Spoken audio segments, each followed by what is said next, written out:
You ready? Well, what are we doing today? February Food Forest Tour. I mean, it's technically February 28th, so we're a little behind, but we're getting caught up. It's still in February. Yeah? Yep. We'll do a walkthrough. We'll talk a little bit about what we did throughout the month of February, and then try to get a March video out pretty quickly. But yeah, so let's do it, right? All right, let's go.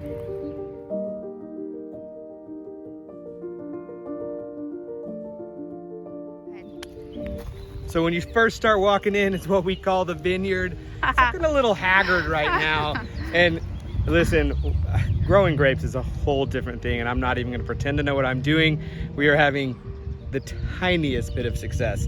And I mean, maybe we had like 5 grapes to eat and they weren't that good. But hope springs eternal. So we've got this thing that I feel like is worth noting. Right.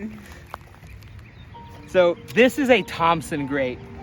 And this didn't get planted at all. It sat in this pot. It barely got watered. It made it through a freeze and has somehow survived. And I'm telling you that this is the type of plant that we need in our food forest, something that can handle abject neglect. And it has earned its right to be planted, which is why we have it right here. And it's gonna replace this Champanelle that has kicked the bucket. Yeah, sad, sad, sad. But the other Champanelle just showed a little alive. bud. Yeah, awesome. So that's great. Over here, the blackberries are jamming. So the blackberries are just now coming off. This is a thorn variety, and I know everybody wants thornless, but this one makes much bigger and much sweeter fruit than our thornless varieties. And look, we can just start to see some buds coming in. There was a ladybug that flew away. Some buds are coming in, and we are gonna have so many blackberries. It's interesting that this variety popped up first. I wanna say that this is Kiowa, and the other ones haven't quite sprung back to life yet, but they will. Usually This is just what they looked behind like last this year. one. So the fun thing about having different varieties is that, you know, that one is coming up and the others are still asleep. And these guys are gonna produce fruit, you know, 2 weeks earlier than the other ones. And so it's just like, you know, you're Multiple getting a successive harvest harvests. for a long time. And before we get off the subject of blackberries, I have a bunch of babies that I got from a friend because blackberries make little baby plants, little offshoots in the first few years of their life. So here's a little baby from like my original blackberry bushes. And here's a baby. And here's a tiny little baby. And they look like that. We're probably not gonna get any fruit this year. Oh, we Let's might. see. Hold on, that one, and then the camera didn't get. Where's the other one? Kind of. There's one here. Oh yeah. There's one there. Yeah. The kids are probably gonna be like stepping over these So when we're they gonna put some when they cages around play them. in the yard. So yeah, we're gonna need to protect them. This is a goji berry plant. And I need to up my goji berry knowledge. Yeah. For sure. But I can tell you that basically this thing just bushed out like crazy. Yeah. The more I pruned it and made more and more Yeah. berries. But I've seen them as kind of taller plants, so I'm not sure. But it does have the tendency to make this like runner, and then it kind of flops over. And I've been cutting it, so I'm gonna do it again. But I don't know if that's the right thing to do. So again, we're always learning. Yeah. And I didn't think it would do so well in the south, and it's just, I don't know, it's doing great. And then let's go to these plants right back here. I trimmed all these trees right here, and last time they were just about budding. This year, now they're just like amazing. Look at that. Yeah, this is after pruning, Yeah. and these are They're just popping. And this oh is my gosh, this is a I love peach. it. It's a peach. Yeah, I think. And then this is a pot that we dumped in here. Guess what it had in it? A mint, right? It wasn't even a live mint, but we just like dumped a pot. Thought it was dead. Thought it was dead. Dumped a pot. Oh my gosh, you touched it and I can smell it. Yeah, no, it smells great. We're gonna have to make some mojitos. But we have to get this out of here because mint spreads like crazy. Yeah. And unless we want to be mint farmers, we're gonna have to get this out of here. Mint is best in a pot. Right. So this right here is the same peach tree that I showed. I said it's getting a little bit confused.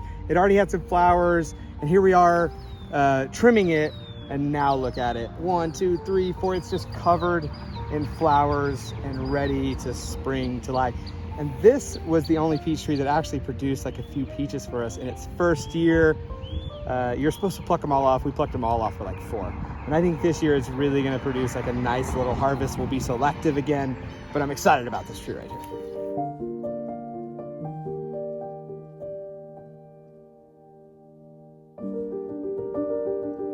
Right here is an Olympian fig, and I'm telling you that this plant just made fig after fig. It felt like the whole year. It didn't care if it was summer. It didn't care about the weather. It just made figs like crazy. It's interesting to see how far back this thing died. And honestly, I'm gonna go ahead and cut here and see. Yeah, see, I think that almost all of this is dead and it's coming back from the roots. No, that's a snail. I think it's just coming back from the roots, but of course this fig isn't from rootstock, so we don't have to worry about it. That's gonna produce a true fig. And it looks like it does have a little bit of life here in some of these lower branches. And I think that this thing will probably like start growing about a foot a week and be ready to start producing again in another month. I think we should cut it back. Yeah, I think we should cut it back. If anything that's just still completely dead in another few weeks, we'll go ahead and trim out. Yeah. But by that time, I think the longer branches the branches from the ground will have already come back. So Here's my cilantro that Sean does not want me growing because he hates cilantro. So this is a pink lady apple, and it's interesting to see how different types of fruit trees kind of come back to life at different rates. This one seems to have kind of just started, and it'll make flowers quite a bit later, actually once the weather gets cold again.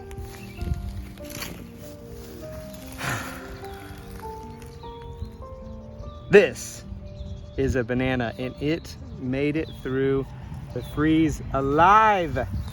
Yeah, I'm so excited. And we had just planted this thing really.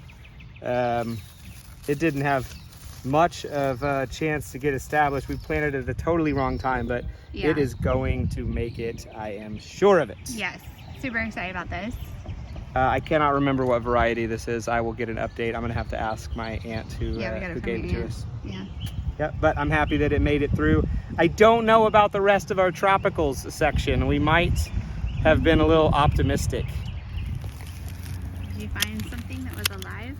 Yeah, I mean, obviously this is a curry plant, and it can't take that freeze, but we did a good job of protecting the root ball with this mound of hay, and with lots of leaves, and it basically just insulated it to the point where we're going to get a bunch of new plants that are coming up here. All of these are new starts that are ready to grow, and there's probably 20 or 30 of them, and so we're going to end up with a nice big old curry bush, and this is really all just Dead. from last year. Yeah. Yeah, totally dead. Yeah. Which is fine. Everyone's gonna ask me, oh, it's alive right there. That's gonna end up springing up right out of that. That's cool. Cool. So there you have it. It's February 28th. We did our February. It's not that hot yet. It's gonna get a lot hotter. She can't handle the heat. It's still a little bit of rough around the edges. It's still in like the awakening process where everything starts to get really exciting. We definitely got to do a little bit of cleanup stuff. We spent a lot of time seeding and setting up the garden, and so the food forest is going to start to continue to get refined. And The food forest isn't really, I guess, sort of like a really pretty, like precise thing. It's a wild thing that we're only in year 2, so it doesn't look great right now, and we're coming out of the winter, but it's going to be fabulous in the summer, and each year it's going to get bigger and better, and it's one of those things that you pay very little attention to, but just sort of like feed and nurture. You're not going to be landscaping it or anything. Yeah, like that. it's a long play. You've got to do some, you've got to do some work definitely on the soil. We do a lot of work on the soil. You got to prune at the right time, but other than that, it's kind of like a set it and forget it thing. Right. And you just get to watch it evolve, and you just add to it little by little over time. And we're doing that, and we're in year 2. This is the beginning of our 2nd year. And we're so excited about it. I hope you continue to follow along. We're going to continue to give you monthly food forest updates. So we hope that you want to stick around. Please subscribe. If you have questions for us, definitely ask in the comment section below, and we'll do everything we can to get back to you and give you the answers that you need. And we hope this is encouraging you to... Yes. Yeah, like I highly encourage you to start a food forest. If you have time to set it up, it really doesn't cost very much other than your trees. And it's just, I don't know, it's just kind of one of those self-sustaining things, and anyone can do it. So Yeah, they say the best time to plant a fruit tree was 5 years ago, and the second best time is right now. yeah. So go get yourself a fruit tree, start your food forest, start growing your own fruit. We hope this inspired you. Come back and see us at All About the Garden.